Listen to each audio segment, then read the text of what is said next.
All right, put them up, everybody. Welcome to Film Threat. Welcome to Versus for a very special Labor Day show. That's right. I stepped away from the barbecue and we're doing the show. It's just gonna be two of us, me and Badger, in the grudge match of the century. We will see how bloody he comes out. But with that, I think I guess we're gonna start. Hey Badger, how's it going? Hi, fantastic. And even though Alan and I never fight on the show, finally we're gonna have our let everyone enjoy their beers and barbecue while we talk about stuff. It'll be yes. All right. So let's get to it. Do we have one comment so far from Jean Hu for 742. Happy Labor Day. Happy Labor Day, guys. And we know we're gonna talk about Disney later on. We know how much Walt loved unions and the Labor Party. We'll get into that. But before we do, the big thing is we got to shill. Always be shilling. Support Film Threat. We have our shop. We just got rid of the summer stuff. I'm trying to find the tab here. Here it is. We got the we still got the summer. Whoops, I'm sorry. We still got the summer special going on. I have no idea how to move this thing. Here we go. But we also have some movie stuff. Back to school is just around the corner. My kid just started. And of course, there's the spirit of Halloween having nothing to do with the shop at all. But go to shop.filmthreat.com. Support Film Threat as much as you can. Super chats, whatever. It is greatly appreciated. All right, Badger, how are things going? Oh, fantastic. And I'll say, of course, with Halloween coming up, you want to buy your Film Threat TV shirts that are like totally not at all ripping off from famous scary movies. I saw The Bride of Film Threat, things like that. Yeah, of course not. You want to be scary. It's gonna be great. Look at that. I mean, that's not American Pie. I mean, totally not American Pie. Totally not. That's not whatever this one is, as if. Or We Hate. Oh, yeah, we have this special We Hate Everything shirt. Yeah, so we let's do this. Yeah. Until hey, we don't. All right, so let's get into it. We're going to talk about the box office. Interesting box office. This is Labor Day weekend. You would think that that people would be swarming to the theaters. They kind of are not. Let's go over this. This is the top 10, not including today yet. Here we go. Coming in at number one, a title that hasn't been around, hasn't been number one for a while. It's Weapons, bringing in $10.5 million for a total gross of $132 million. Jaws, which I saw finally for the first time completely through without stopping, $8 million, just a little over $8 million, bringing its total domestic to $280 million. And if you watch the documentary, what I found out was Jaws was the first blockbuster. It was the first movie to break box office records, and that just started everything. Caught Stealing, we talked about it on Friday, starring Austin Butler, a thriller put out by Sony, makes $7.8 million, followed by Freakier Friday, $6.6 million, The Roses, $6.2, down to Fantastic Four, $4.9, Bad Guys, Superman, Nobody 2, and then The Naked Gun with Toxic Avenger, just coming in 11th. Your thoughts so far about this weekend? What happened? Remember to survive till 2025? Yeah. We were going to be saved. And also for Labor Day, like, man, isn't this kind of when your Superman and Jaw or Fantastic Four and like dinosaur movies would have been great when everyone is off? Instead, we're watching a 50-year-old movie. To me, the issue is, I think we're in the part of the timeline where the strike has really affected the studios, because as you know, during the strike they cut a lot of movies, they cut a lot of television programs, and we're kind of going through that. It's not that it's really that there hasn't been a lot of big tentpole studio films coming out this year. There was Fantastic Four. Yeah, current day Hollywood sucks. There's Fantastic Four, there's Superman. I mean, those are pretty much your summer ones, Jurassic Park. But other than that, Chris and I, we go week after week. What are we watching this week? What are we going to talk about Friday? And it would be like a big tentpole movie, And then for 2 weeks, we would be wondering, okay, what are we going to cover? It's usually a small studio film or small independent film, and then the big film, and then 2 weeks on. And it used to be, it was every weekend. Every weekend there was a major movie, and that just didn't happen this summer. And I think that really affects it. Going back to the idea that it's not really the theatrical is going away. It's the fact that there's nothing to watch. Yeah, I remember Gary would call it the force majeure or whatever, where like if it went on long enough, it gives them the allowance to cancel a bunch of shit that they probably didn't want to do to begin with. So the amount of things coming out is like half. It was like literally half of what it was. To your point, there's just less, and then the stuff offered isn't as good as it used to be. Like the 3 tentpole movies we did get should have carried everyone to the $1 billion club, basically, if things were under the best conditions.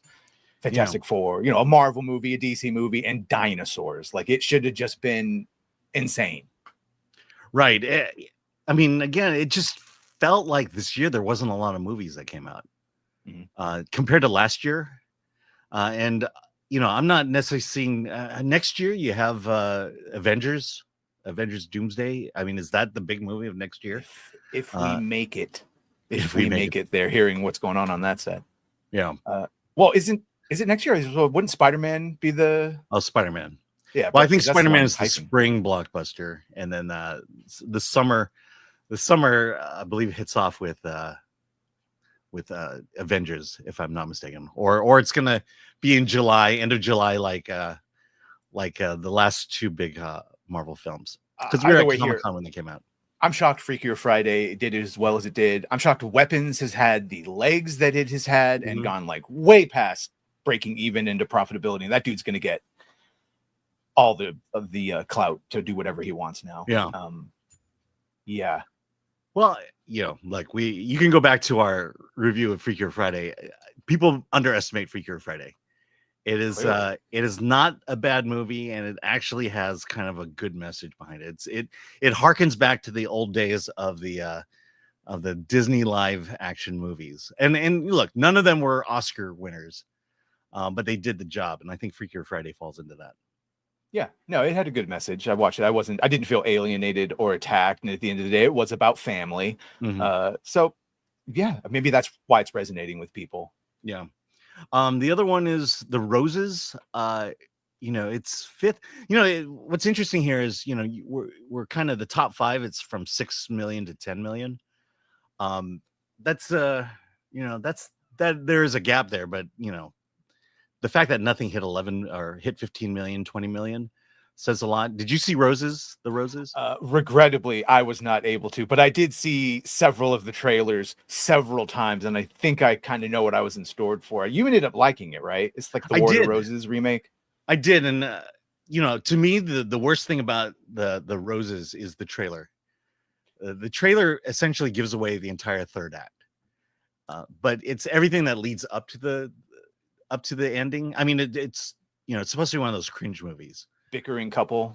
Yeah, bickering couple. By the end, they're just doing the most horrible, heinous things to each other, and they do. There are close to murder points in this thing. But if you think that's the movie, you're wrong. It's really this couple that was once in love, and watching fame strike one, and then misfortune strike the other, and to watch this relationship fall apart and see where that goes. And it's just a very classic, everything that happens leads to something else, to where you get to ultimate end. And ultimately it's a very smart movie, but I get it. That trailer can really turn people off. And I think also, it's a very downer, depressing type of plot, which kind of turns people off as well. Yeah. I don't want to see people break up or fight with each other unless they wear costumes, then they can break up and we can have a whole thing. Now, do we have a poster for? Oh, we're supposed to. There was a box office story. Yeah, let's do. Do we have a poster of Jaws by any chance? We do. Okay, so we'll get that ready. We'll talk about Jaws, but we have a story about Jaws. Let me see. Just the Weapons and Jaws takes the box office. Yeah, let me grab the headline here. Okay.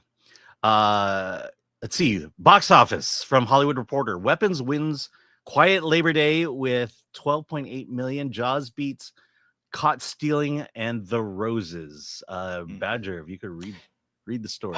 50 years after it first terrified moviegoers, Steven Spielberg's Jaws is proving it still has teeth. As the 2025 summer season limps to a close, the 50th anniversary re-release of the original blockbuster opened in second place at the Labor Day weekend box office, pulling in an estimated 9.9 million over 4 days and 8.1 million across the 3-day frame. That performance was strong enough to outpace two new studio films, Darren Aronofsky's Crime Caper starring Austin Butler and Zoe Kravitz, and Searchlight's The Roses, which Alan said was good. The only movie ahead of Jaws and Zach Cregger's horror sleeper Weapons, which held the top spot for the fourth straight weekend. The film earned 12.8 million for the 4-day holiday, bringing its global total to 235.2 million on a 38 million budget. As one box office analyst noted, the fact that half a century old film outperformed multiple high-profile new releases underscores a rough and tumble summer for Hollywood studios and exhibitors. Industry-wide numbers paint a bleak picture. Domestic revenue, or summer revenue, is expected to reach only 3.67 billion, nearly flat compared to 2024, and still well below 2023's 4.9 billion, or 0.9 billion. Heading into the season, most insiders had been confident about crossing the 4 billion threshold again, but the results fell short. New releases also struggled to gain traction. Aronofsky's film debuted in third with 9.6 million for 4 days, in line with muted expectations. Disney's Freakier Friday held steady in fourth, adding 8.3 million over the long weekend, while The Roses, despite strong overseas numbers, managed only fifth domestically with 8 million across 4 days and a tepid B cinema score from audiences. Still, Spielberg's shark thriller offered a silver lining. 5 decades after redefining the summer movie, Jaws is not only eating up new competition, but also serving as a reminder of Hollywood's enduring classics in seasons that left modern blockbusters gasping for air. All right. Well, hey, Lori, because there's only two of us, and you can go ahead and star some of the comments, and we can read them after the story. But yeah, sorry, I've been thinking. Yeah, give me your thoughts, and then let me get my thoughts together. Yeah, while you check that out, the getting old is a fun thing, but one of the best things about it is all the things that you watch as a kid get re-released when they hit their anniversaries, and so I finally now get to see things on the big screen that I wasn't born yet. Jaws was an experience because I've seen that movie a billion times, but it was like seeing it for the first time. They 4K'd it, but like in the best way. I didn't feel like I lost. It had that little film grain still, but everything was clear. I heard dialogue in scenes that I couldn't quite make out on TV before. Like, man, the detail of what it was just bravo across the board. That film works and holds up. And Richard Dreyfuss, what a treasure that man is. Yeah. I saw it. Okay, so my experience with Jaws up to this point, again, everyone knows my thing about horror films, but I know I have not seen Jaws all the way through completely, meaning I've seen the ending, and that's pretty much what I remember about the movie. And then this time I got to actually see it uninterrupted and in a theater as it should have been, considering that I was 9 when Jaws first came out. So there's no way in hell I was going to see that movie. Yeah, I think the 4K restoration was incredible. It just looked like a very clean print of the film. I saw it in IMAX. It didn't fill up the entire screen. It was in the traditional letterbox, but the sound was boosted. But it reminds me again of the old way of telling stories, making movies that I think I miss. I miss it a whole lot. The fact that the shark wasn't CG, the fact that it was, you didn't see it at all until about, till the orca goes out and goes on the hunt. And I also, I watched the on Disney Plus. One of the only few things good about Disney Plus is the Jaws documentary, and it just kind of goes through just what a nightmare it was for Steven Spielberg. How he talks about having still having nightmares years after making this movie, and as Chris says that no one enjoys Jaws. Or I should say, Spielberg can never enjoy Jaws like the rest of the world can. It's PTSD from PTSD. Yeah. Well, because he did one of the first things, and I think even when they were doing Waterworld, he's like, don't film out on the ocean. He filmed that out on the ocean with the mechanical shark that kept breaking down, necessitating not seeing it, which it turned into one of the greatest accident on purpose things of like, yeah, less is more. It builds the spins. But also for a scary movie, I find it surprisingly funny and full of heart. And like, did you find the humor in it? In just the realness between the interaction of characters? Yeah, I mean, definitely between Robert Shaw and Richard Dreyfuss. According to documentary, that repartee, that distrust of each other was real, and they brought it to the camera. It comes through, yeah. I will. The story of the USS Indianapolis. I think I have that one right. That is real. Yeah. That's a real story, and the way Robert Shaw tells it is incredible. Did it mention it in the behind the scenes that Robert he got drunk for that scene? So he's actually drunk telling it, but that no, actually he got drunk. So when they filmed it, he decided that he wanted to bring some realism to it. So he had some drinks beforehand, and apparently he blacked out and didn't remember it, and they couldn't use it. And he begged Spielberg. He goes, "Look, I'm not going to drink. Let's do it one more time." And that's the shot you see. Well, either way, he did it amazingly. Yeah, it's a lot of people watch that and they go, "Wait, that was a real story?" Yeah. I know. I was put on a life jacket again. Yeah, the it's again going back to the old days. This is one of those big budget movies that felt like it was shot like an independent film, because there's just nothing but this need to solve problems constantly throughout. They had problems with the shark, obviously. They had problems with the boat. I think the boat sank at one point, and then it's shooting everything you can, and then going back to Hollywood when you edit and realizing there's still more that needs to be done, which for some reason it worked for Jaws, but may not work for Avengers, or isn't working for Marvel at all. I don't know about you, but on movies I've seen a bunch, there's certain parts where I'm sort of just waiting through some scenes to get to other scenes that I like. And Jaws is one of those things where I find something that I like in every single moment thing. It was like, as a kid, it was the first time I think I realized also like, oh, that's a nice wife. When she says, you want to get drunk and fool around? Like, oh, I like that. I don't know why I like that, but they really love each other. There's a happy marriage there. And it's just so many little things. When Richard Dreyfuss comes over for dinner and he's like, I'd like to talk to your husband. She goes, yeah, so would I. And they sit down and have that, and he just starts eating the food. Like, it's just so much detail. Yeah. And then that moment with his son, where they're copying each other. Yeah. And she's watching him, and layers and layers. It's just little things that we don't do in movies anymore. That Spielberg does here. There are shot compositions where the three characters are in different parts of the boat, yet they're all in the same frame. There are wipes that are pretty incredible. The wipes, there are wipes where you'll see the kid out in the beach, then someone will walk across camera and then wipe to the mother character on the beach, and then someone will walk in front of them and it'll wipe back to the beach.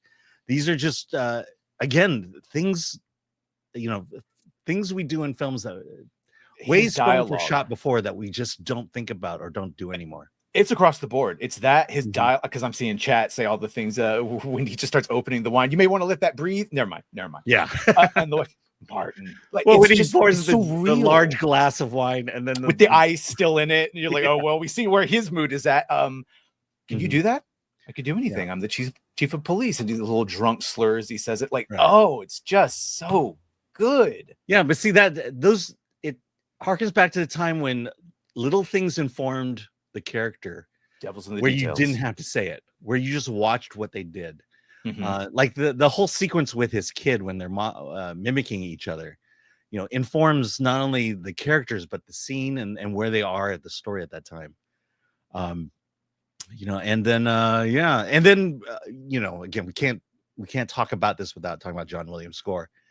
You know, the fact that the shark didn't work meant that they had to make up for it, and it was that John Williams score. You know, you notice it only. I think the only time you hear the score is when they're actually out on the ocean. When they're chasing them to put the barrels in them, and it's that thrilling, exciting, dun, dun, dun, it almost goes into Indiana Star Wars music before getting darker and serious. Yeah, he's a masterpiece. Obviously, that's the thing. It's every single piece of this puzzle is perfect. They all did their jobs and did it very, very well. And this is what happens. Yeah, even the mayor, my kids are on that beach too, smoking and like. Oh man, he just got the best out of everyone, and for like he was a rookie. It was like his first big thing. It's insane. Yeah. Well, it was also John Williams' second film to do the soundtrack for. He'd done a lot of television, but this is Spielberg's second film, and this is also John Williams' second film. And yeah, just so quotable. That's why whoever did the dialogue, like, well, it doesn't make sense for a guy that doesn't like water to live on an island. It's only an island if you look at it from the shore. Like. Genius. Exactly. So yeah, it was a really one of the best experiences of because I just watched like Teenage Mutant Ninja Turtles for the first time on that rewatch, and that was fun, but it was not like revelation where this was like, man, to be in 1975 and see this, yeah, no wonder it blew everyone's mind. I know, you know, like I said, saw it this past weekend for the first time all the way through, and God, what was I scared of, really? The reality is, I think when I was a kid, yeah, there were scary parts. It was just I mean, that head popping out was pretty scary. The violence hits a little different in the beginning, especially as an adult, knowing what was happening in the beginning with Chrissy when she starts like like hyperventilating because she's going into shock and shit. It's like, oh, it is quite brutal. Well, also it's the level of violence we see today compared to the level of violence that was violent then. But today it was, you know, it's child's play.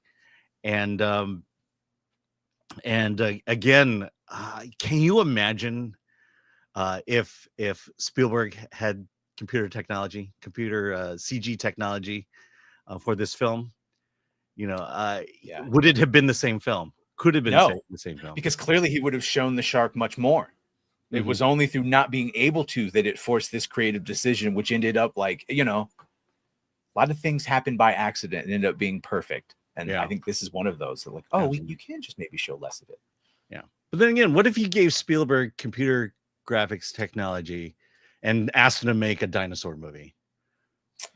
But even that, the first one, the animatronic T-Rex still looks better than CGI. The one that they had to like, because it would be rained on and they had to stop because it would soak. They have to wait for it to dry out or something. Practical is always going to be best. Is always going to be superior. I think. Well, you know, when Jurassic Park came out, he was actually, I think the CG technology wasn't quite there, and the backup was stop motion animation, and I remember watching some television show on Discovery about it and how bad it looked, and it was like if they couldn't get CG working for that movie, I don't think that movie would have made it to the big screen at all. We also wouldn't have gotten more I'm pretty sure it was George that said that like once he saw Jurassic Park and he's like, oh, okay, I think special effects are maybe where because he always said that like I'm gonna have to wait for special effects to get good enough to do what I want to do. He saw that he did the special editions, he made the money, EU, boom, prequels, which say what you want, but well, I mean, the prequels progressed. You know, a little off topic, but the prequels to me was George's way to propel movies and cinematic technology. All digital. Phantom Menace was all about creating a CG world and also creating CG characters that could be a main character. You know, unfortunately, it was Jar Jar Binks, but he pulled it off. The second movie, Attack of the Clones, it was the first film shot on digital cameras. And those things were literal cannons They were huge, massive, but he did it. And then the third one, I think, was the culmination of all the technology he had learned in the first two films, and to kind of bring it. And Bring it interesting home. enough, in that third one, far more practical effects and actual built sets. With it, I think is how it should be, as practical as you can, and then you use CGI to upscale what you can't do. But yeah, because of that, we got James Cameron's Avatar and all that, where he's like, "Well, I'll just make it all in a video game 3D world." Yeah. But yeah, definitely, you can tell. Yeah, you can tell. Special effects are best. All right, let's go to comments. Badger. Who we got? Axel's Abode for 5. Caught Stealing and Roses were good. Needed a big film with them to help them make more. Yeah. I mean, I did like both. Caught Stealing was a fairly standard thriller. Roses, I think, is the funniest movie of the year, but coin to me. There we go. Funniest. Lord Comet for 2. Afternoon, Angry Badger and Alan. Miss me? Yes. With every shot so far. Even though you're constantly on my in my notifications. Here we go. Have Gun Will Travel for $9.99. So glad you did the show today, Alan. If Chris were here, we'd still be waiting to start. Yeah, it's only 1:30. Yeah. So we may actually end on time. Ooh, Brock Samsonite. Fun fact, Steven Spielberg almost canned the original soundtrack composed for The Shark because at first listen, he felt it lazy and underwhelming. It was only after watching it with the shot scenes, imagine that he kept Yeah. it. That's interesting. I know. You know, watch that John Williams documentary. You'll be glad you did. Daniel Thorne. Alan, we still need your Aliens movie review. Yeah, I do need to do that. I've been thinking about it. Block Block that out. So here's what I've been thinking is we could do it virtually with if you got a VR, a Meta or something like that. I can actually create a room and I can get at least 12 people to come in and watch the movie together virtually. It's the only way I can actually do something like that and bring people in and watch the movie without getting any licensing strikes for it. Get your Meta Quest headsets today so you too can watch Alan experience greatness for the first time. Yeah. I mean, we're talking about the sequel. I've seen Alien already. Yeah, well, that's why I said greatness for the first time. Alien, okay. Far superior to the first one, I think. Okay. Now, it's different. Right. One's scary movie, one's an action thriller. Laura Buckles. Oh, shut up. Look at that. People are nostalgic for well-made, well-written movies. Go figure. Yeah. Like I said, my daughter, she is much more interested in watching older films than current films. And bless them for doing the upscaling, because there's certain old films that I just could not watch. But then you watch them in like the clear print and they age much better. I know. We have an ongoing list of movies we've got to watch. Speaking of Robert Shaw, The Sting is on that list, and I can't wait for her to see The Sting. All right. Go for it. Cray. In real life, Jaws is the most impactful movie ever for me. It actually made me afraid of the ocean. Still won't go swimming there. Well, good thing I didn't watch it as a kid. That's fair. Napsky for 10. What happened? What needs to happen is for Conan the Barbarian be re-released right before Doomsday in IMAX with the promotion of the real Doom, Thulsa Doom, acted by James Earl Jones, the voice of Darth Vader. Yeah, I mean, you know, Universal is releasing a bunch of movies this year. I believe around Halloween is going to be Back to the Future. Alan, do you know what the Riddle of Steel is? The Riddle of Steel? No. Yeah, from Conan. Riddle of Steel. Okay. It's time for that Conan rewatch. Yeah. All right. Here we go. Major Chai Chai again. My daughter was more upset that the dog got eaten than the kid. Didn't the dog survive, or no, it went missing. That's right. Oh, right. Jaws. Pippin, that one. Yeah, he got eaten. Jurassic Park is just Jurassic Park is just Jaws on land. Changed my mind. Yeah, because there's a park that they want to open that they shouldn't. If they revealed what was actually happening, then the park would never open. So they sped things up, and then you had the Newman character, Wallace Park. Yeah, and then what was the other thing I was thinking of? I can't remember. Okay, the Meg. Yeah. Lord comment for 2. Hope you're not mad or upset at me. My brother, For what? why would we be upset at you? Just because I can't go through my notifications and find messages people are trying to send. Did you do something wrong? I don't know. Am I in All trouble? I right. don't know. Did you do something? All right, here we go. Let's move on. Next story. Oh yeah.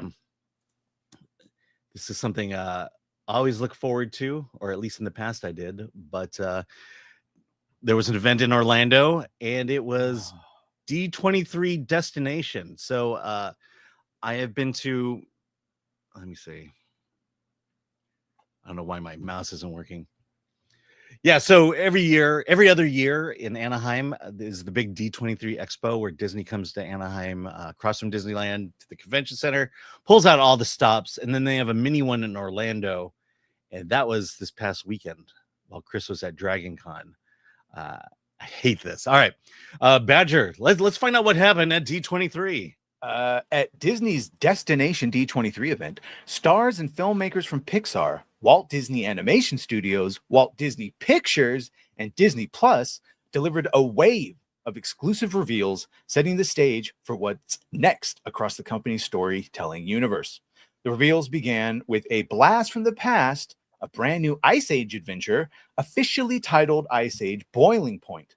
The film will hit theaters on February 5th, 2027, sending Manny, Sid, Diego, and the rest of the gang into a lava-filled, dinosaur-inhabited corner of the lost world. Yeah, let me guess.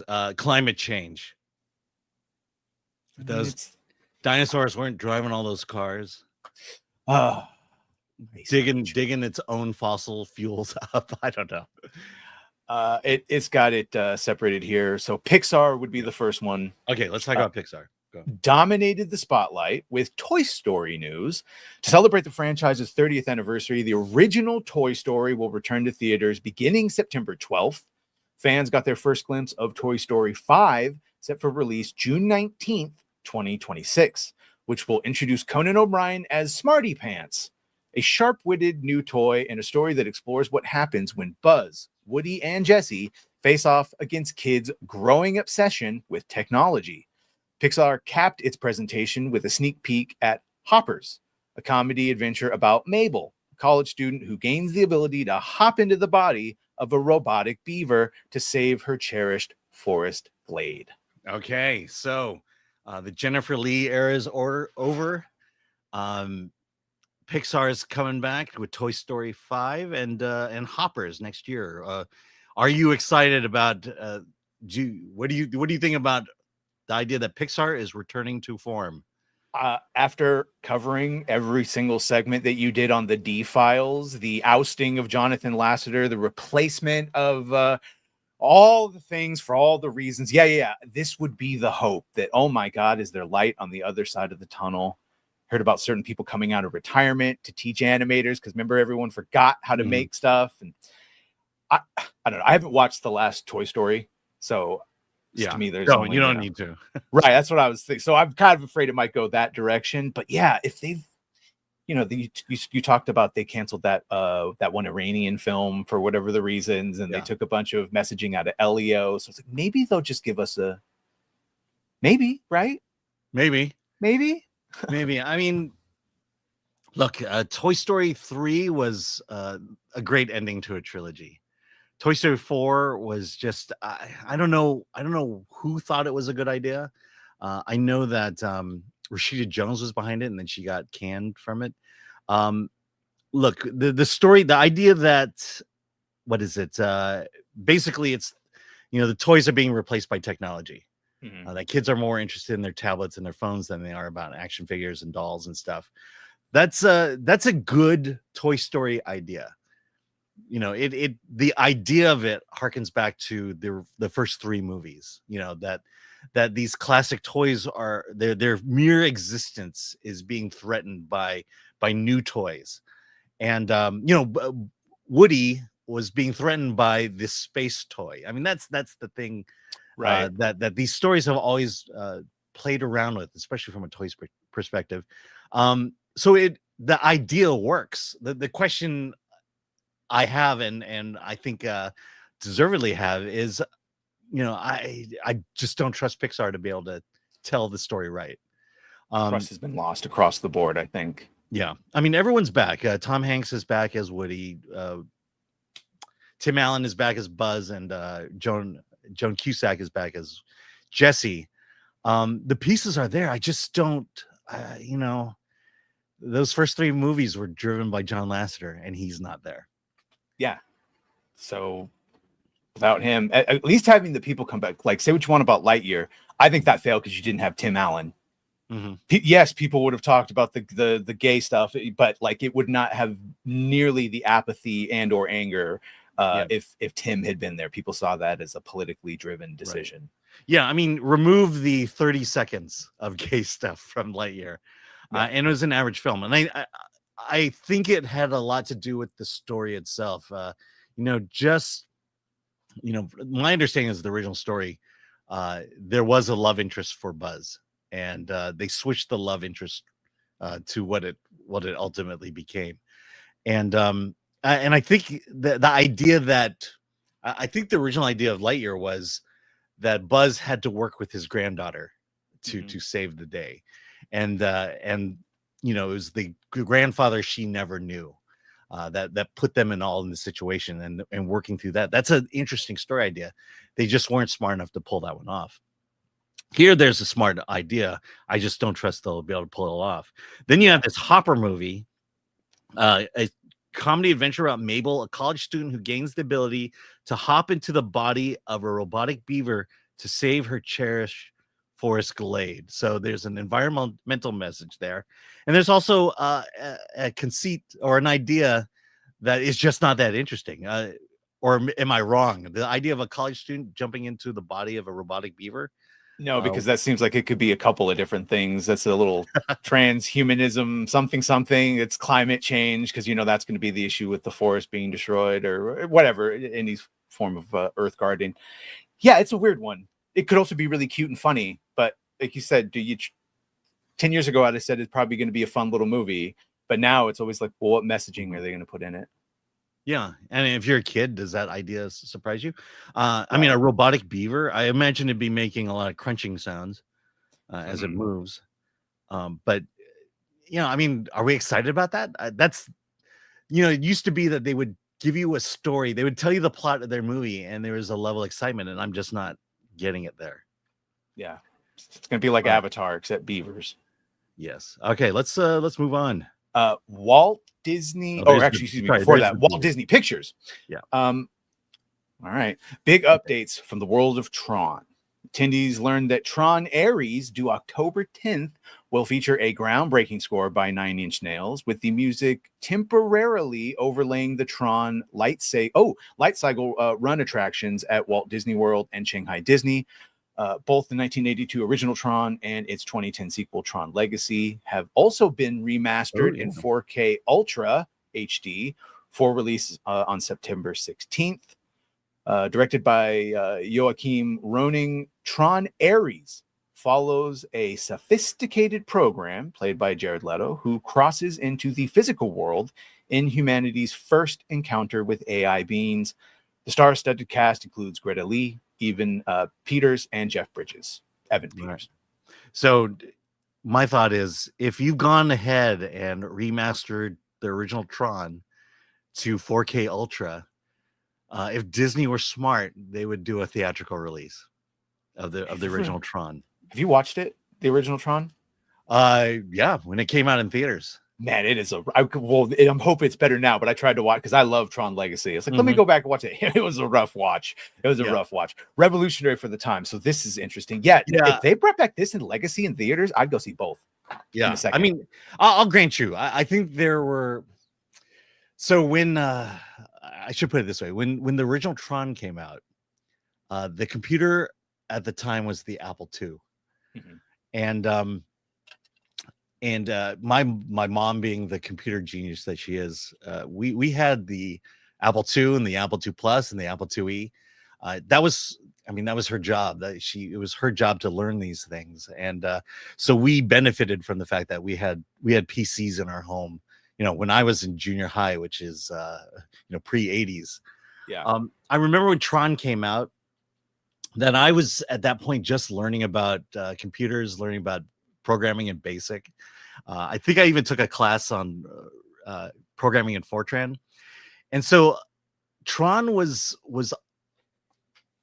it was really cool to me because it was introducing ideas and concepts that my mom had worked on at her job at UCLA, and the whole idea of what a bit is, these master control programs. The networking wasn't like it was back then, and so the story of Tron was a bit clunky, only because I think computer technology at that time was a bit clunky. But again, the fun of Tron was the world it built, and the really cool video game that came out of it at the arcade. The light cycles was pretty amazing. I think they were trying their best to kind of reflect what computers were like in the movie, why programs were being sucked up by the master control program. Yeah. So yeah, I get why. I think a lot of why I want to see Tron is out of nostalgia, but yeah, moving up until 2000, the 2010 Tron Legacy, I guess I have a lot of love for the original, and I was excited to see the Tron Legacy and the return of not only Jeff Bridges but Bruce Boxleitner as well. Yeah. Which he gets his moment, but not as nearly. I know Nerd Cookies. She very much wants it to be him Tron focused. I personally, I want Sam Flynn's story to continue. The whole thing with the ISOs, and he takes Cora out, and she's human. That was supposed to be in their triple helix DNA. And as a side, I think kind of 3D movies are kind of just cheap. But Tron Legacy was the first one where, this totally works, because it was a 2D film until he goes into the grid, and then the 3D turned on. I was like, this is an experience. Unfortunately, I don't think we're going to have that one with this third one, because Jared Leto is just, man, I may like him in some things, but he does not have the greatest track record. The second lead, Moses Ingram from Acolyte. Yes. Well, don't blame Moses for Kenobi. Actually, that's not a different one. Jodie Turner-Smith, excuse me. Oh, Jodie Turner. Yeah, blame her. Did a racism. Yeah, no. Yeah. You're right. And then also, man, we're skipping over a bunch of lore. But we'll see. I don't know. Yeah, I mean, do we need to watch the television shows? Do we need to watch all that other stuff? The other thing will feature a groundbreaking score by Nine Inch Nails. I like Nine Inch Nails, but I think they're hyping it up too much. Daft Punk makes you wonder: is it going to be as great as people say it's going to be? Yeah, you have this is a high bar to set, because Daft Punk's score for Legacy is perfect. You can play the soundtrack all the way through and see the movie in your head. That's how clear it is scored and cut. Yeah, I don't buy a lot of soundtracks, but I did buy the Daft Punk Tron Legacy soundtrack. Bless you. Yeah, no, I'm very excited actually to see that in 4K. I want to like it. I know everyone jokes that we hate everything. I want to like it. Yeah, I mean, I'm worried. I think my impression after watching the trailers is it's kind of like Independence Day. When you see the alien blow up the White House, you knew this was the movie you want to see. And then when you see the Tron stuff in the real world, I feel like it's that. We're playing to one cool moment, and then you wonder if the rest of the movie is going to live up to that moment. Yeah, and it's going to turn out like the Independence Day sequel, where it's like, no, what are you doing? Yeah, I'm worried for that alone. But yeah, we'll see. Okay, let's move on. Walt Disney Animation. Walt Disney Animation Studios then took the stage with major announcements. Chief Creative Officer Jared Bush unveiled Hexed, a November 2026 release about an awkward teenage boy and his perfectionist mother who uncover a magical world that upends their lives. Fans also got their first look at Zootopia 2, arriving November 26th. Yvette Nicole Brown will voice the Baroness, an EMT otter while Patrick Warburton joins as Mayor Wind Dancer, a bumbling stallion. The sequel sends Judy Hopps and Nick Wilde undercover to solving a twisting mystery after the arrival of Gary the Snake, voiced by Oscar winner Ki-Hugh Kwan. Oh yeah, short round. Returning voices include Fortune Feimster. Oh my God, a bunch of names. Yeah, Shakira's Gazelle, Quinta Brunson. Finally, Disney Plus. Oh yeah, we offered... can skip that last one. That's just Okay, Disney good. Plus. We don't care about it. Good. It's about Diary of a Wimpy Kid. Who cares? I haven't watched any of it. Okay, so let's talk about Hexed. Hexed, an awkward teenage boy and his perfectionist mother uncovers a magical world that upends their lives. Doesn't that scream Disney to you? I heard a gay neurodivergent teen and his, yeah. I don't know. We'll see. Again, they've done this to us. They've prepped us to think the worst things first and to read in all the negatives because. But again, I mean, look, just the word awkward teen and his perfectionist mother who uncover a magical world. Yeah. And that Elio? Oh no, that was yeah, no, but it's again not excited about it.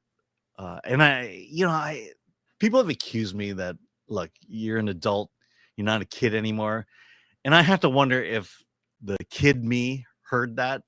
I don't know that I'm excited about it. I mean, I was barely excited for Black Cauldron. Why would I be excited for X? Yeah, and I don't like that whole you're not a kid, this is for kids. I was like, right, but all that shit we watched was for kids, but you could still enjoy it as adults because it was well written and Lion King is for kids. Adults can also watch it and like it. Yeah, no, Lion King.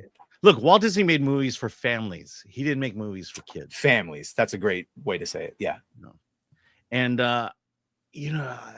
it's these what happens at these creative meetings? Who pitches these things? Jared Bush took over for Jennifer Lee. I guess this is his first movie. I don't know that I would have thought I would come out with a bigger bang. I believe he worked on Zootopia 2 prior to that before taking over. And it just seemed like he had more of a better idea of Zootopia 2 than with Hexed. Zootopia 2. Yeah, here we go. Look, look at that image. That's the bumbling stallion, Mayor Wind Dancer. And then Kihei Kwan. I like Kihei Kwan. But Disney does what Disney does. They take the hottest thing out there, put them in movies, aka Rachel Zegler, and and we just got to make a movie around them. And I don't know. We hate everything. Yeah, I've been hurt before. I'm like, why? What is happening with Disney? Why do I not care anymore? Well, apathy. Apathy is death. Apathy. That say what you want about the summer blockbusters and all that. Once you get rid of the expensive ticket prices, and we've all been hurt before, and we're used to watching shit at home. At the end of the day, also, you made people not care. Yeah. You just made people not care. It has to be a big thing to shake them out of apathy. They go, oh, okay, wait, I want to see that. Otherwise, it's just whatever. Yeah. The first D23 I went to long time ago, it was the greatest event ever. I was a massive Disney fan. I was a Disney adult. I loved Disney. Disney could do no wrong. That first D23 was the greatest thing I had ever attended. I went into the opening session. It was the Walt Disney Pictures. We had to turn in our phones, couldn't bring anything into the room, and we were treated to this. Miley Cyrus comes out, sings "The Climb" from the Hannah Montana movie. Johnny Depp walks out in full Jack Sparrow garb to talk about the next movie. Nick Cage was going to appear in the great movie called The Sorcerer's Apprentice. Oh. While on stage, the president of Walt Disney Pictures asked Nick Cage, "Will you do National Treasure 4?" And Nick Cage says, "Yes, I will do National Treasure 4. The Muppets came out. They sang a song. Later, then you go out and they have all these panels. I went to the Muppet panel. Still at that time, the greatest Muppet fan ever. They talked about the fact that you could go to the Disneyland Emporium and make a Muppet of yourself. Ooh. They announced that. Never happened.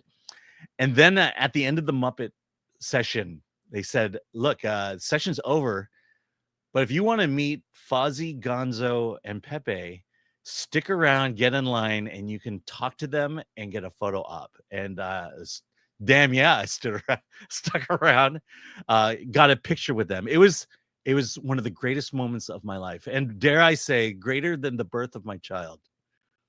I mean, a puppet is a unique experience, clearly. Yeah, A Muppet. I don't want Muppet. to get sued. Yeah, but it's not that, it's not some guy, you know. It was Dave Goles behind there talking as Gonzo. I think, is it Bill Beretta as Fozzie, and I forget who does Pepe. But it was like you had an actual conversation with him. That was I miss loving something like that. And I look at this picture, and I look at the plots of these movies, and I'm like, what happened? And I blame Me Too movement. Yeah. Well, clearly we saw how that was used as a cudgel to knock people that they didn't want there and replace with their own. And even if you get rid of all those people, you're then left with a gutted institution that does not have the same quality of idea people and writers, and we're literally starting over again. Yeah. I mean, we talked about in the D-Files, but not only did you get rid of the head, not only did you cut the head off, but then you got rid of all the important people, just for the sake of equity, because you had to have 50-50 women animators behind the scenes. And had they brought in people that knew their shit, it would have maybe been a different conversation. But then you brought in influencers who didn't, because chasing trends and can't have work schedules. Zootopia. Yeah. And then it's not in the notes, but there was barely a Avengers Doomsday teaser. Nothing really given there. And of course, they talked about Star Wars. I don't think anyone showed up from Star Wars at the event either. I mean, what do they have besides Starfighter? That's true. Which Starfighter, anything. Don't tell anyone. But I'm kind of getting excited for Starfighter, and I'm hoping it's like a Terry Matalas Picard season 3 type situation where somehow with Levy's just enough clout to get in these names. I mean, Amy Adams, and if Eva Mendes is the true, and just if you do a base thing of Ryan Gosling just on the run from bad guys with his nephew, that is a pathway. That is a pathway to getting people to care again. And you set it up now. If he delivers that kid to Rey at the end in her Jedi Academy, that's probably not going to do anything for them. But yeah, I feel like there's a chance there. There is a chance. Yeah, someone gave away the joke. My daughter is adopted. If anyone didn't get the joke, yeah, that's right. I wasn't there when she was born, so I knew about her. I knew about her 3 weeks after she was born. So that's how that story goes. So yes, meeting the Muppets was greater than the birth of my child. Shout out Muppets. All right. Let's see. Let's get to comments. We got a lot of them here. Oh, good. Here we go. Thank you everyone for showing up. Psycho Magus. The furries are going to be in full swing for Zootopia 2. It is their movie, dude. Yeah. Yeah. Look, I didn't hate the first Zootopia. I hope it's good. Ron Smith, bring back the old pale males. Yeah. The ones who learn from those who learned from Walt Disney. Yeah. There's the director of the original Little Mermaid said he was coming out of retirement to go back and teach people how to animate and do things. So that's literally bring back the old pale males. Daniel, and I'll just say that sources had told me that Disney had been reaching out recently to some of the old veterans to come back. That is good. Daniel Ormond for $9.99. Alan, how do you feel about the return of hustle, loyalty, and respect? Good guy John Cena with a groveling apology to a once disappointed Belgian boy. Cena is now only a heel in Taiwan. Yeah. I think John Cena's heel run was great, and I was saddened when it ended. And I am not happy about it at the moment. So no, I'm not happy about the return of hustle, loyalty, and respect. But it's wrestling. People flip on a dime. He on a dime he turned heel, and on another dime he turned babyface, and we get Mopey Cena back. I just hope, I don't know. I want to see War Games over at Petco Park. Maybe I'll see it if I can somehow scratch the money together. It ain't cheap. Let's put it that way. All right. Lord Comet for 2. To me, I call them Pixtard. Because they're retarded, Alan. All You right. get it? Yes. Johnny Skinwalker. Why doesn't Disney make a movie about an angry, outspoken badger? Oh, they're not ready. Yeah, how is that not in Zootopia? They're not ready. Honey Badger don't care. Angry Badger really doesn't care. Dark Hero fan. Will this be the gayest Disney film ever? No, but that's a great segue to our next story. Hold on. Why is my mouse dying on me? Someone in the comments on one of my videos was like, "You lost me when you asked if it was going to be the gayest project ever in that voice. I know Gary from Nerdrotic normalized doing a gay voice, but this is particular." I'm like, my brother in Christ, it is Mark Malkin. He goes around doing the voice for free at Variety. I know. Yeah, we had to suffer through that. He is responsible single-handedly for most of the controversies. If he would only not ask him those baiting questions, we would never have to talk about it. Oh, okay, let's do this. We're going back. This is the third story of the Snoop Dogg. On Friday, we saw a story that just basically repeated the first story, but this one is actually propelling it along. So, Badger, go for it. Snoop Dogg says, "My bad for controversial comments." After a week of backlash, Snoop Dogg is taking responsibility for his controversial comments about Pixar's Lightyear. The rapper sparked outrage after recounting on the It's Giving podcast that watching the film with his grandson left him feeling scared to go to the movies because he didn't know how to answer the boy's questions about a same-sex couple shown on screen. "Papa Snoop, how she have a baby with a woman? She's a woman," he recalled his grandson asking. Caught off guard, Snoop admitted he thought, shit, I ain't come here for this shit. I just came here to watch a goddamn movie." The scene in question features Space Ranger Alicia Hawthorne kissing her wife, with the couple later seen cradling their child. Though brief, the moment was groundbreaking for Disney, marking both its first prominent LGBTQ plus character and its first same-sex kiss. At the time of release, the scene was nearly cut from the film until a wave of Pixar employees demanded it be restored. Following the criticism that his podcast remarks were homophobic, Snoop turned to Instagram to clarify, posting beneath a Hollywood Unlocked video in which trans entertainer T.S. Madison challenged his comments. The rapper admitted his mistake. "I was just caught off guard and had no answer for my grandsons. All my gay friends know what's up. They've been calling me with love. My bad for not knowing the answers for a 6-year-old. Teach me how to learn. I'm not perfect." Okay, so I should mention that where is it? That so as everyone knows, I'm an avid reader of Pink News, and so they reported this. Snoop Dogg's rep says Star's response to backlash over the LGBTQ comments is fake. Rapper Snoop Dogg has not responded to backlash against his recent remarks about LGBTQ plus TQ plus representation on screen, according to his representatives, despite a viral comment purporting to be written by the Star. So they're saying, that's not him. That's not him. The Instagram post wasn't him, but it was the comments of T.S. Madison that struck me. And sorry, I'm looking for it here. We all know and care about T.S. Madison, obviously. Yeah, T.S. Madison weighs in. Was it swipe left? Based on that look, she hasn't weighed in for a while. Let me see. Okay, so we got that part. Well, yeah, it was something about being normalized and something like that. Maybe I'm reading the comment wrong, but that's kind of the rub. No, because that is the rub of it. When we were talking with Bo the other day, and we mentioned this for a second, the look on his face.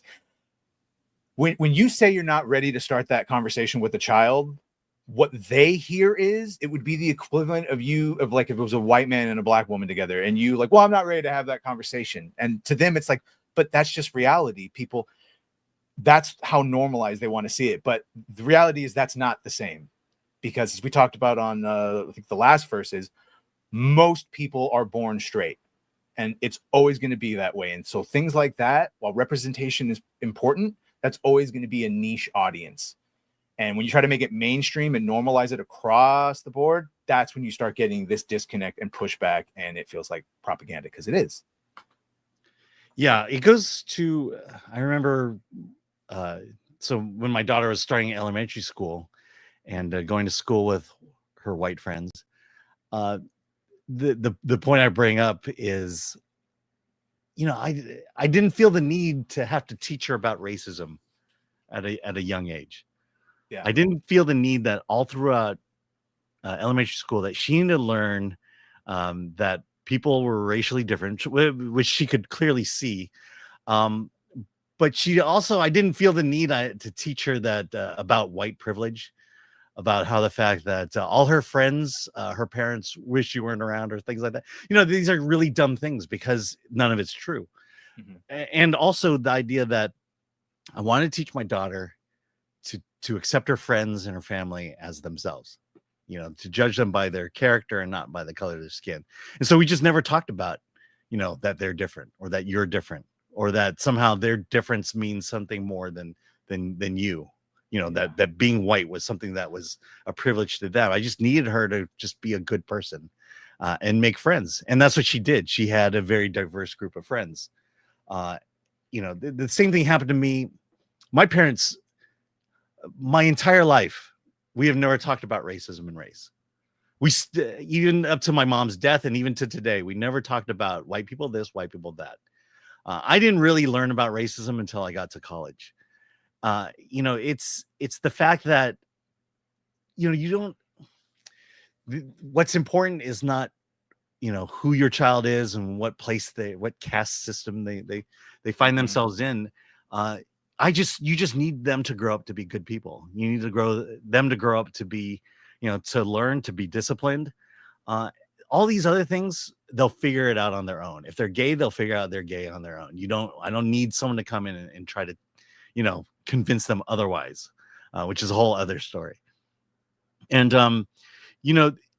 I get it with Lightyear. Yeah, it's not a Disney film that it shouldn't be Disney's job to force a conversation between parents. Yeah. Which they admitted. Remember the articles where they said that's not our job. It's like, oh, well, now sorry, it continues. But so they do know it's an issue. Yeah. And I think, I remember, there was that time. So it was Lightyear, then it was Strange World, where you had your first teen gay love story in it. And look, there's a reason why people didn't show up to either movie. There was also a time when people asked the question about any film coming out of Disney, is it safe?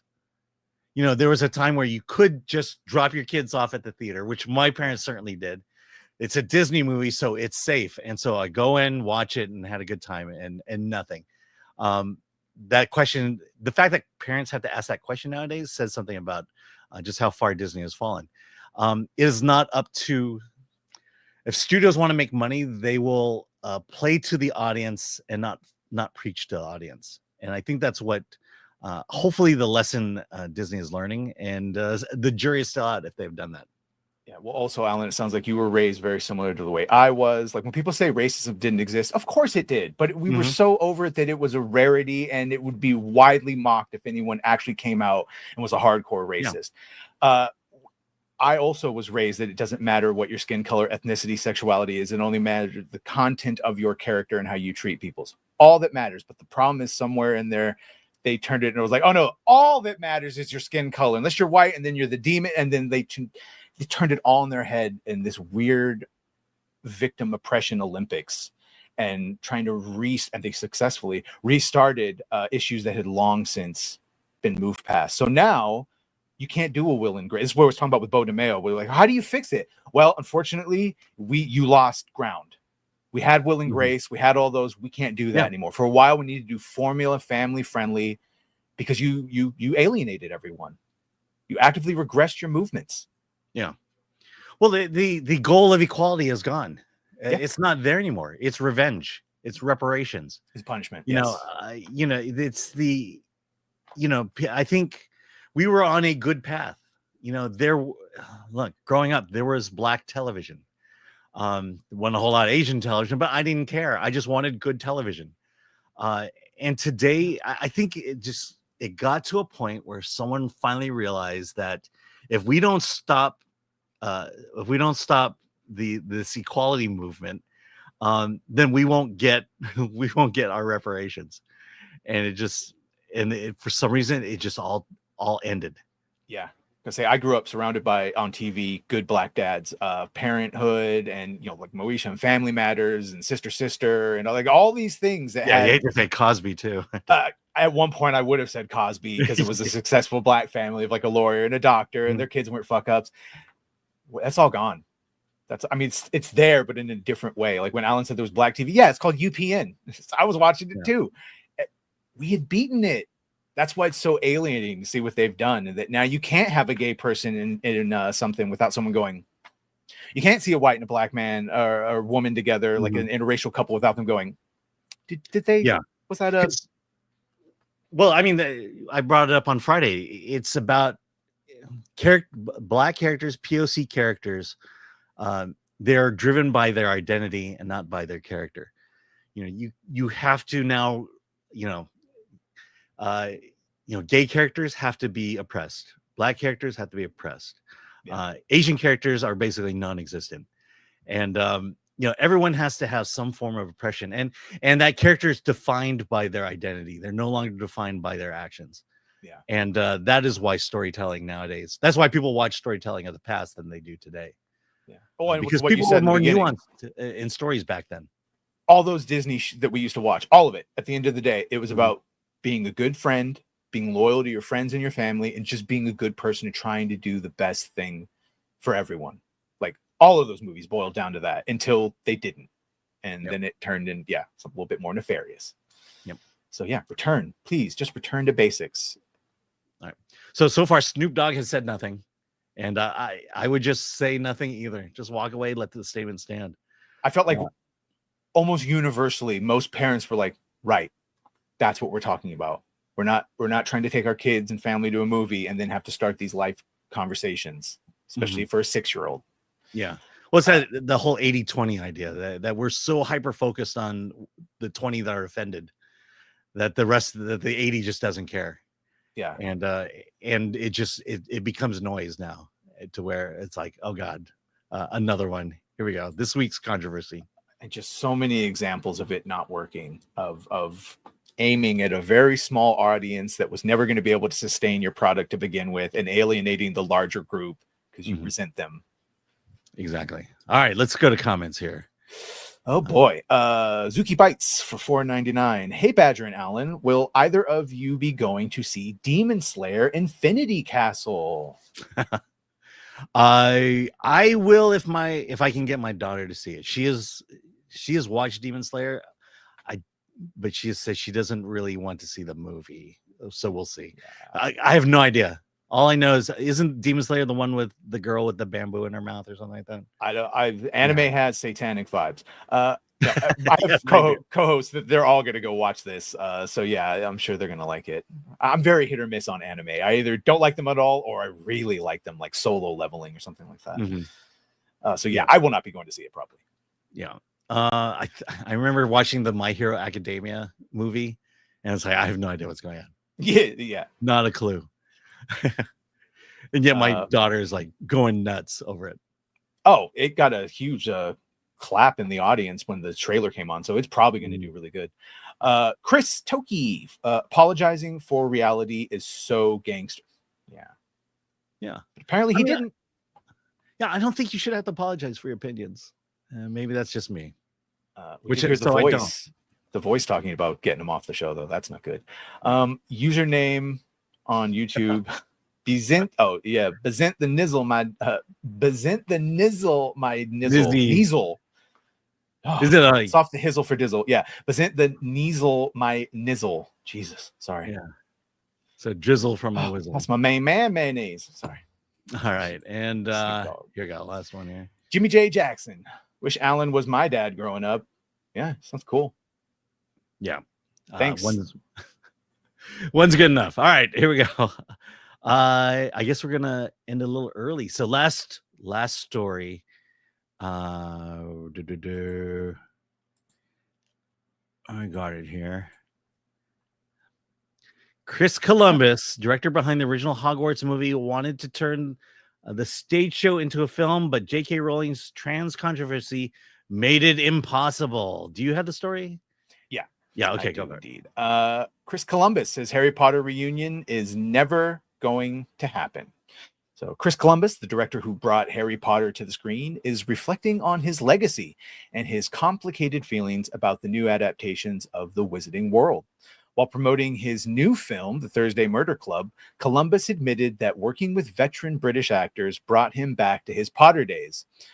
I'm not putting down American actors, but when working with these incredible British actors, there's just a level of professionalism you don't see elsewhere. It brought me back to the days of Potter. Columbus is often called the Pot Father, since he set the tone. I think he might call himself that, since he set the tone for the billion-dollar franchise with Harry Potter and the Sorcerer's Stone and Chamber of Secrets, and produced Prisoner of Azkaban. He recalls the immense pressure of those early films. I went into that knowing that it was a franchise and that if I fucked it up, that was that. Only recently, he says, has he started to recognize his sense of ownership over the Potterverse. I look back and I realize that I cast the film with my team and we created the world, the look, and the costumes. As for the upcoming Harry Potter TV series, Columbus admits he's torn. I'm anxious to see what they do, but from what I've seen already, they're basically doing the same thing we did, only because they have 8 episodes, they get to do more of it. Still, he finds it difficult imagining anyone else stepping into the iconic roles, confessing, I still see Alan Rickman and I still see Maggie Smith and Robbie Coltrane. It's part of my DNA and I can't get beyond it. Columbus once hoped to adapt Harry Potter and the Cursed Child with the original cast, but now believes it will never happen. It's gotten so complicated with all that political stuff, he explained, referring to J.K. Rowling's controversies. Everyone in the cast has their own opinion, which is different from her opinion, which makes it impossible. He hasn't spoken with Rowling in a decade, but remains close with Daniel Radcliffe and the original trio. I still have a great relationship with all the kids in the cast. Even as he moves on to projects like the Goonies and Gremlins sequels, Columbus admits that Harry Potter shaped his career and remains a defining part of his creative DNA. Gremlins sequel. I know it's interesting because when I think of Chris Columbus, I don't think of Harry Potter. I think of Home Alone. Oh, yeah. See, I think of Harry Potter because that was my first big thing associated. But yeah, you're right. He was Home Alone. Yeah. All right. So, yeah, a lot here. I want to go to this one comment. Oh, yeah. Okay. So it felt immense pressure for those early films.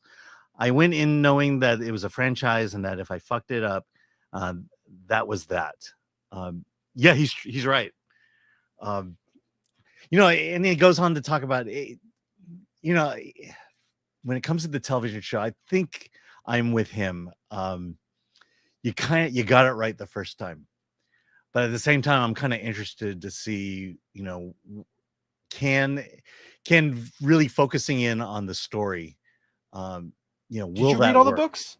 Did you read all the books? No, because I don't. Okay, so here's why they didn't get it. Yeah, he should take. I'm glad he's taking ownership and the whole thing. Well, it looks just like him because you so correctly you transferred it so perfectly from the mind's eye of the books to the reality. That's just how it has to look because that is how it's you described. saw it in your brain and you put it on the screen. So he is 100% correct in the sense that he got it on that end.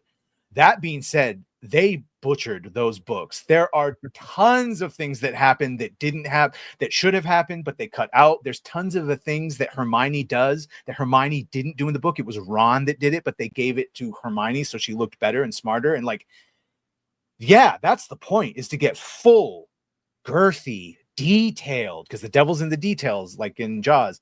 detailed adaptations of the books. And I think it'll be far better if they stick than the movies, especially the ending. There's just so many different scenes and way and flow of story and character. Yeah, because so far they're sticking exactly to the books. That's the other damnable thing, Alan. They're casting across the board, including the news we just got that Warwick Davis coming back as Professor Flitwick to reprise his role. It's all perfect. There's only one thing. Well, again, you know, if he had better be better than Alan Rickman. That's all I could say. Man, and I don't even know if that'll do it for him. If he is, all is forgiven. Yeah. The other thing is, okay, so I have not read the books, and I still thought it was a really good series. It is from movie to movie, not knowing the details. I will admit, all the movies feel rushed. There are certain plot points that are just said, and you have to accept them. Also, I think the only issue I have with the series is the last movie, and because the whole, you know, I guess it's the MacGuffin, the Horcruxes, you know, the three things they have to kind of gather. The Resurrection Stone, the Resurrection, the Deathly Hallows, Deathly Hallows. You know, it's all, I mean, it's literally all of that explanation is in the prologue of the last movie. Because what it tells you is that, well, what it told me was that all the movies up until that point didn't necessarily matter or mean anything, because really what it is it's everything we explained right at the beginning of the last movie. So now everyone's on a quest for these things. And it's like, okay, well, I guess that's the benefit of, or that's the detriment of not having read the books. Because are those three things in the original stories, or is the Deathly Hallows? Not as described, but they are, because it goes into family histories of who had certain things. So like they're there, but that's the thing, is she built a story Bible, start to finish, all these years. So she knew everything that was going to happen. Including Dumbledore being gay. So like in the fifth movie, when they were adapting it, and we're like, we want to have him talk to Harry about this girl he used to date. She's like, don't do that, he's gay. So the Deathly Hallows and Horcruxes were all there. It's just they didn't get named until it just felt like, well, this is all convenient exposition to end the movie. Yeah, since none of it was ever mentioned in the previous film. It's better in the books, as like you said, it's not as rushed, and they discover information a lot more naturally, and their journey of hunting the Horcruxes, especially without Dumbledore, is far more dark and dour than even the movies made it out to be. So it just gives them a chance to really explore, and hopefully do all the things, all the scenes that people complain weren't in there. Mm-hmm. So you hopeful, or are you, except for the one that it could be like, this is the best plate of spaghetti ever, but there's shit on the corner of it. We're gonna eat around it? I don't know. Like you said, he better give the best performance. Shit tastes great. Maybe we're shit eaters. Maybe you should take a chance and just take your fork, roll up some spaghetti, and dip it in the shit. Tastes like meatballs if you close your eyes and wish really hard. Yeah, I don't know. Papa Esiadu, he, especially in line of seeing like Glenn Powell and a couple other people turn down James Bond and go, no, that should be played by a Brit. And you're like, oh, so you're aware of the ramifications of playing a role of a character that's super important. That is what he should. He's, no, Snape's white in the thing. He's salad and palo. This should be a British actor that actually looks like the character. Yeah. But this is the thing. I mean, to get into the discussion of race swapping and gender swapping, you know, it's, you know, someone up there at the top of the studio says, well, we got to do it. And then no one says anything because they don't want to get canceled. They don't want to be labeled a racist. They don't want to be labeled a misogynist. And I think, you know, when it comes, weirdly, it's James Bond that's doing it, where it's just causing people to come out and say, no, it was right the first time, and it should be right for all of eternity. You know, James Bond is a British man, or it's a man from the UK. He's not American. He's not anything else. He's just a white guy. And I hope they bring the fact back that, and he loves to make love to beautiful women. That should be an important part of the distinction. Yeah. Batman and James Bond both sacrifice their lives and bodies for a greater mission, but the win for them is they get to bang a lot of hot women. Bruce should always be with the hot chick in James Bond. At first I said Superman, I meant Batman. Superman. He's a I know Superman gets to bang a lot of women. Yeah. Well, he's got a harem, so yeah, I would hope so. That's true. Hashtag secret harem. Bond is supposed. That's the point. Is Bond supposed to be a misogynist or have overtones of it? And it's very hard to do that modern day. Which is, yeah. Well, it's the idea. Yeah. Thanks, Lord Thoth. Yeah. And then Atomic Glory. Okay. Yeah. There's something about. There's a realism there, especially when you talk about spy stuff and international and political intrigue. Is that men and women have weaknesses, and part of that weaknesses is being able to be seduced, both men and women, and that's how you get secrets spilled. And the idea that evil has a moral code that doesn't violate realms of race and gender is just foolishness. And why these stories no longer feel authentic. Because we are all human beings. We all understand what it means to be human. We all understand our weaknesses, and we all understand that our weaknesses are played against us. And when you deny characters natural weaknesses, they are now no longer authentic characters. Yeah, doesn't mean you have to put them in Disney films, but you have to recognize these things. Yeah, I want complicated characters, but at the end of the day, they're aspirational. Men want to be him, and women want to be with him. That type of thing. That is formula. Yeah, that is formula.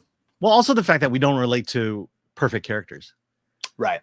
We as human beings all have weaknesses, and the great stories are the characters who have a weakness. That weakness is exploited by the antagonist. And so the protagonist has to figure out how to overcome that weakness in order to solve the problem, and done in a way that that creates growth in that character. And those are the stories that we, as people who watch movies and watch television, read stories, it's what we all relate to. And when you take that away, when all a woman when the only thing a female character can do is overcome her oppression, it now becomes an unrelatable character. Yeah. Well, and bringing it back to Harry Potter, those are filled with people that are flawed, but try to do the best of that they can in hard times, rarely knowing what to do. All the things that hit with formula, the strength of your friendships and your loyalty to the people you care about. And Warner Brothers can't mess this up. Like the fact that they went with Papa, okay, because this is 10 years and just billions and billions of dollars, and they're already like $1 billion in for the like company town they're building with the sets and the schools for the kids, and it's like this can't fail. So that's what they're doing, Chris. This is Superman and Harry Potter were supposed to be Warner Brothers' future, like the DC and Warner Brothers. This Harry Potter style is supposed to be the future for them. Yeah, well, we'll see. I mean, look, again, the complaints about Harry Potter. There's only one complaint about Harry Potter. So yeah, take that spaghetti, dip it in shit, and let's see how it tastes. Well, because also, Alan, there's a bunch of scenes that would be straight up would look racist if you race swap them, if they adapt them properly, including the flashbacks of Harry's dad hanging Snape upside down under a tree. Right, but I mean, I get that. We've had this argument before. I mean, this is what happens when you apply identity to a character. You're only going to see that as racist if you apply the fact that Snape is black to it, as opposed to Snape being the character he is, and Harry's father being, absolutely, why Harry Potter is the bully to have done that in the first place. Yeah, no, we are the ones that will apply it, like society, because that's what you've taught us to do. In the wizarding world, they don't give a shit if you're black or any colors. Their prejudices are purebloods and muggles and half-bloods. All they care about is your magical purity, which is a whole nother thing. So no one cares that Snape is black. But the issue is when every moment Harry is eye-fucking him and just thinking, that guy's up to no good, everyone else is like, why do you think he's up to no good? Because he's black. Yeah, it's just an extra layer that we didn't need. Yeah. All right. right, let's get to comments and then we'll end it from here. So let's see. Monkey Jeebus, help us, Monkey Jeebus. Why is it such a big deal what she believes? It's stupid to act like an asshole because of it. Virtue signaling. Yeah. Because they believe the propaganda too. Daniel Thorne, Columbus's Potter movies were most accurate. Oh, like the screenplays. To be fair, the first two also they're the shortest books. They're the easiest to. Yeah. Yeah. But it also, I mean, he accomplished what needed to be accomplished, and that was set the world, set up the world and the tone of the world, and give us characters that look like what we imagine these characters to be. You know, he did that perfectly. It cannot be perfected. That's why everything has to look like his, because you did it so completely. Yeah, and when they cast Alan Rickman, you knew exactly the fact that he would make the greatest Snape ever. Even if he's 30 years older than how old Snape should have been, that they're all supposed to be way younger. But I've still never seen the kids have such a close attachment to a series of books as millennials had to the Harry Potter books. It's a phenomenon. Yeah, yeah, absolutely. And Day Tripera, Glenn Powell should play Snape. Maybe not. I don't know. Yeah. Let's get Brits. I mean, they got an American to play Dumbledore. Why not get an American to play Snape? Yeah, but he went to Harvard, so I think that's why they let him in. Yeah, he's got that air of people think he's British anyway. All right, and then we're gonna wrap things up here. Big thank you to Lord Thoth, who's showed up in our chat, as well as MK Solid, who is also in our chat as well. Thanks for your help. Let's see, and I